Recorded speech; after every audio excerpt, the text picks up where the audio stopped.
একঘেয়েমি পালং শাক খেয়ে খেয়ে আমরা সবাই কিন্তু এখন বোরিং হয়েই গেছি।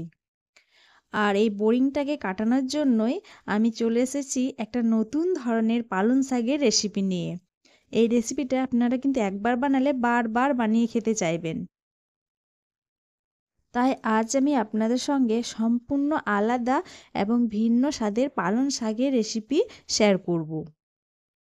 তাই অবশ্যই ভিডিওটি স্কিপ না করে পুরো ভিডিওটি দেখার চেষ্টা করবেন। আমি এখানে পালং শাক কেটে নিয়েছি দেখুন। পালং শাকগুলোকে কিন্তু খুব একটু কুচাইনি, ব্যাস মিডিয়াম করে কেটে নিয়েছি। গ্যাসের ফ্লেমটা অন করে বসিয়ে দিলাম কড়াইটা একটু ভালো করে গরম করে নিয়ে তাতে দিয়ে দিলাম আমি সর্ষের তেল। যে কোনো শাক সর্ষের তেলেই ভালো লাগে। আর একটা পেঁয়াজ হাফ নিয়েছি, সেই পেঁয়াজটাকে লম্বা লম্বা করে কুচিয়ে নিয়ে আমি তেলের মধ্যে দিয়ে ভেজে নিলাম। এখানে দেখুন বেগুন, আলু আর মূলো কেটে নিয়েছি। তো বেগুন, আলু, মূলো ভালো করে তেলে ভেজে নেব।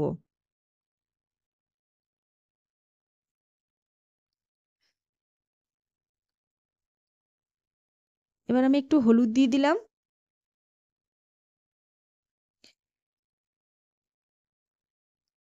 আর দিয়ে দিলাম আমি এখানে স্বাদ মতো লবণ।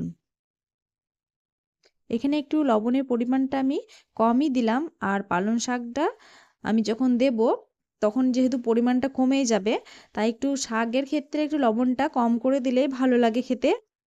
এবার এটাকে ঢাকা দিয়ে দিয়ে না এটাকে আমি সেদ্ধ করে নেব। এটাকে ঢাকা দিয়ে সেদ্ধ করে নিচ্ছি।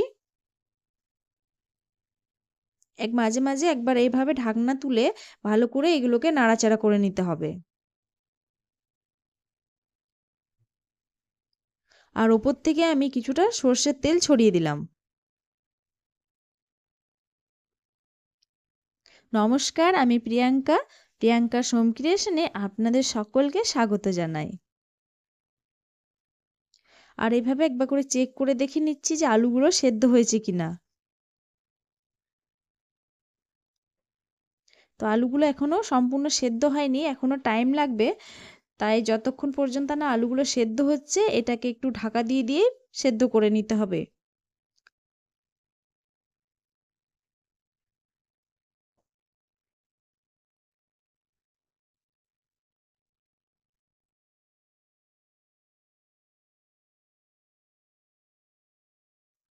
আর এগুলোকে আগে থেকে সেদ্ধ করে নিলে পালং শাকটা যেহেতু খুবই নরম, দেওয়া মাত্র গলে যায়, তার কালারটাও চেঞ্জ হয়ে যায় যদি বেশিক্ষণ পালং শাক দিয়ে রান্না করলে।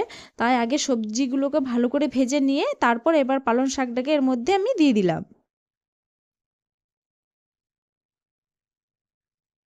আর বেশিক্ষণ শাক সেদ্ধ করলে শাকের মধ্যে কোনো কিছুই থাকে না, সব ভিটামিন শেষ হয়ে যায়। তাই অবশ্যই কম সময় নিয়ে শাকটাকে সেদ্ধ করার চেষ্টা করবেন। এর মধ্যে আমি সর্ষে বাটা দিয়ে দিলাম। সর্ষে বাটা শাকের পরিমাণ হিসেবে দেবেন। সর্ষে বাটা দিয়ে এবার আমি এই মিক্সার জারের মধ্যে যে জলটা আছে সর্ষে বাটার, সেই জলটাকে ধুয়ে আমি এর মধ্যে দিয়ে দিলাম। অনেকেই ভাবতে পারেন যে সর্ষে বাটা দিলে হয়তো তেতো হয়ে যাবে, কিন্তু এরকম না। সর্ষে কিন্তু সঙ্গে সঙ্গে বেটে দেবেন না, একে 10 মিনিট রেস্টে রেখে দেবেন, তারপর ব্যবহার করবেন। তাতে কিন্তু এতে সবজি কখনো তেতো হবে না, এর স্বাদটা কিন্তু আরও বেশি ভালো হবে।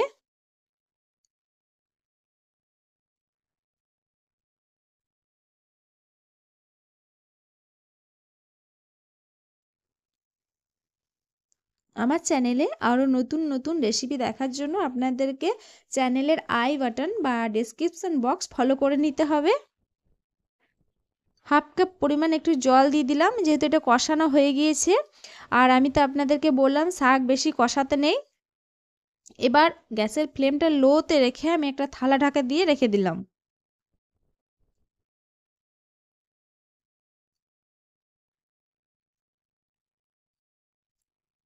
যেহেতু আলু, বেগুন আর মূলো আমি আগেই ভালো করে কষিয়ে নিয়েছি বা তেলের মধ্যে দিয়ে ভেজে নিয়েছি, তাই বেশি সময় লাগে না শাকটা দেওয়ার পর। আর দেখুন এখানে আমার রেসিপিটি কিন্তু হয়ে গিয়েছে।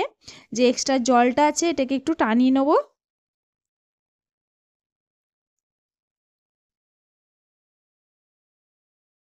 এইভাবে নাড়াচাড়া করে এক্সট্রা জলটাকে টানিয়ে নিতে হবে।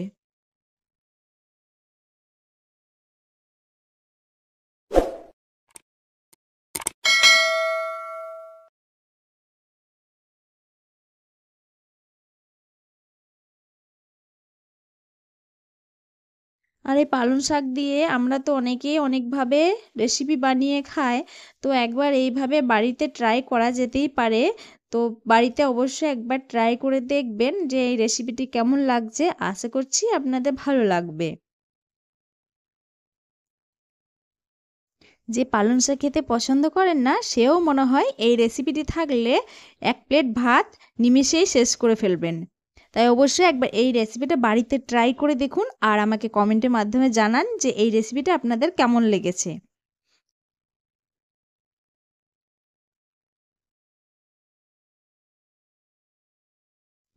রেসিপিটি আমার হয়ে গিয়েছে আর গরম গরম ভাতের সঙ্গে পরিবেশন করার জন্য রেডি সর্ষে পালং রেসিপি।